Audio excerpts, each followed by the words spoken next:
نحمده ونصلي على رسوله الكريم اما بعد فاعوذ بالله من الشيطان الرجيم بسم الله الرحمن الرحيم الف لام میم ذلك الكتاب لا ريب فيه صدق الله رسوله النبي الامين المتين الكريم ونحن على ذلك لمن الشاهدين ومن الشاكرين والحمد لله رب العالمين۔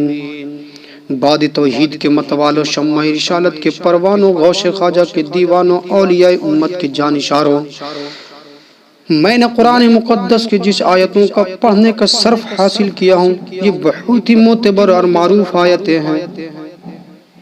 ان پہ توجہ ڈالنے سے پہلے، ان پہ غور و فکر کرنے سے پہلے، اپنی لب کشائی کرنے سے پہلے میں بہتر و مناسب سمجھتا ہوں آقا انعامدار، مدینے کے تاجدار، ہم غریبوں کے غم گشار، نائب پروردگار، کل نبیوں کے سردار، جناب محمد رسول اللہ صلی اللہ علیہ وآلہ وسلم کے بارگاہ بے کس ناز میں ایک بار جھوم کر درود پاک کی ہدیہ نچھاور باواجے بلند پڑے۔ اللہ رب محمد صلی اللہ علیہ وسلم نحن عباد محمد صلی اللہ علیہ وسلم صلاۃ و دائما ابدا یا رسول اللہ صلی اللہ علیہ وآلہ وسلم۔ اللہ تبارک و تعالی قرآن مجید میں ارشاد فرماتا ہے الف لام میم ذالک الکتاب لا ریب فیہ، جس کا سیدھا سادہ ترجمہ ہے وہ بلند رتبے والے کتاب قرآن مجید جس میں کوئی شک و شبہ نہیں۔ اور کیوں شک و شبہ ہو؟ کیونکہ یہ خدا کا کلام ہے، یہ خدا کا فرمان ہے، یہ خدا کا بیان ہے۔ اس لیے تو قرآن یہ چیخ چیخ کر کہہ رہا ہے میں بلند رتبے والے ہوں، مجھ میں کوئی شک و شبہ نہیں ہے۔ اس لیے تو میں کہتا ہوں قرآن صرف مسلمانوں کی مذہبی کتاب نہیں بلکہ پورے انسانیت کے لیے اللہ کا بھیجا ہوا یہ آخری پیغام ہے۔ اس لیے تو میں کہتا ہوں کہ دنیا کی تمام کتابوں کو، یہ دنیاوی کے جتنے بھی علوم ہیں اور جتنی بھی کتابیں ہیں، ساری کتابوں کو اگر سمندر کے اندر پھینک دیا جائے، صرف قرآن مجید انسانوں کی ہدایت کے لیے کافی ہے، کیونکہ اللہ تبارک و تعالی قرآن مجید میں ارشاد فرماتا ہے ھدی للناس، ہم نے انسانوں کی ہدایت کے لیے بھیجا ہے۔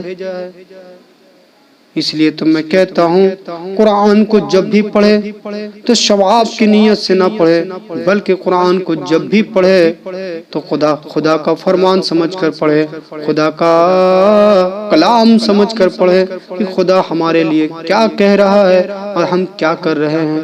اللہ نے ہمیں حرام کھانے سے بچنے کے لیے کہا ہے، ہم حرام کھا رہے ہیں یا حلال کھا رہے ہیں، اس پہ غور کرے، اللہ کا فرمان کو سمجھ اور ٹھہر کر پڑھے تاکہ اس میں ثواب بھی ہمیں مل جائے اور ہمیں خدا کا فرمان بھی سمجھ میں آ جائے، کیونکہ اللہ تبارک و تعالی قرآن مجید میں ارشاد فرماتا ہے وَرَتِّلِ الْقُرْآنَ تَرْتِیلًا، قرآن کو سمجھ اور ٹھہر کر پڑھو۔ کیوں کہا؟ کیونکہ ہر ورق میں تجھ کو مقصد حیات ملے گا، قرآن کے اوراق کو بے دلی سے نہ پلٹا کر۔ اس لیے تم میں کہتا ہوں بڑا بد قسمت ہے وہ جو انسانیت کے عروج حاصل کرنے کے لیے درجنوں کتابوں کے پیچھے پڑے ہوئے ہیں، لیکن اس کی نظروں کے سامنے قرآن گرد آلودہ ہوتا رہا۔ بڑا بد قسمت ہے وہ شخص۔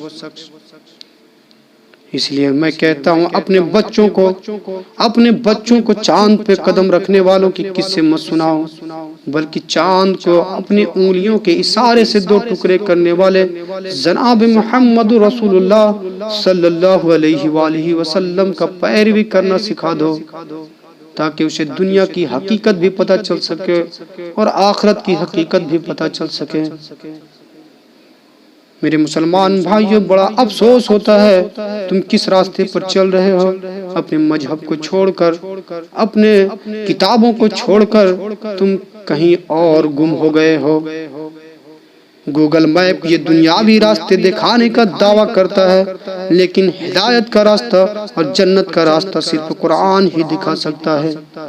اس لیے میرے مسلمان بھائیوں، قرآن سے سچی محبت کرو، قرآن سے لو لگاؤ۔ قرآن کو سمجھ سمجھ اور ٹھہر ٹھہر کر پڑھو، اللہ کا فرمان سمجھ کر پڑھو۔ کیونکہ میں ایک مثال دیتا ہوں کہ ہر مشین کے اندر ایک مینول بک دیا جاتا ہے، آپ خریدے ہوں گے، جو بھی مشین خریدے ہوں گے، ہر مشین کے اندر ایک مینول بک دیا جاتا ہے۔ کبھی آپ غور کیے کہ وہ بک کے اندر کیا چیز رہتا ہے؟ کبھی آپ پڑھیں اس کو؟ اگر پڑھے ہوں گے تو اس بک کے اندر اس کے چلانے کے طریقے لکھے ہوئے رہتے ہیں۔ جب ایک دنیاوی انسان جب دنیا والے بنایا تو اس کے ساتھ ایک بک دے دیا، چلانے کا طریقہ دے دیا۔ تو اللہ نے بھی انسان کو جب بنایا، انسان کو جب اتنا خوبصورت اور حسین جب بنایا، تمام مخلوقوں میں سے اشرف المخلوقات بنایا، تو اللہ نے بھی ایک مینول بک دیا اس کے لیے۔ اس بک کا نام قرآن مجید ہے۔ میرے مسلمان بھائیو، تم اپنے بک کو پڑھو، تبھی تم انسانیت کے عروج حاصل کر سکو گے، انسانیت کے راستے پا سکو گے۔ تم اپنے بک کو مت چھوڑو، یہ تمہارا مینول بک ہے۔ اگر تم یہاں بھی کامیاب ہونا چاہتے ہو اور وہاں بھی کامیاب ہونا چاہتے ہو تو اس بک سے لو لگاؤ، اس کتاب سے لو لگاؤ۔ یہ خدا کا فرمان ہے، یہ خدا کا کلام ہے۔ جیسے یہ بلند رتبے والے ہیں، ویسے ہی تمہیں بلند رتبے پر پہنچا دیں گے۔ بس صرف تمہیں یہ کرنا ہوگا، قرآن کو خدا کا فرمان، خدا کا کلام سمجھ کر پڑھنا ہوگا، اس سے سچی محبت کرنا ہوگا، اس کے بتائے ہوئے راستے پر چلنا ہوگا، کیونکہ یہ قرآن خدا کا کلام ہے۔ مجھے افسوس ہوتا ہے آج کے مسلمانوں پر کہ جس کتاب کی شروعات ہی الحمدللہ سے ہو، اس پہ ایمان لانے والے اتنا ناشکر کیسے ہو گیا، اس کتاب کو چھوڑ کر کہیں اور گم ہو گئے، کہیں اور بھٹک رہے ہیں۔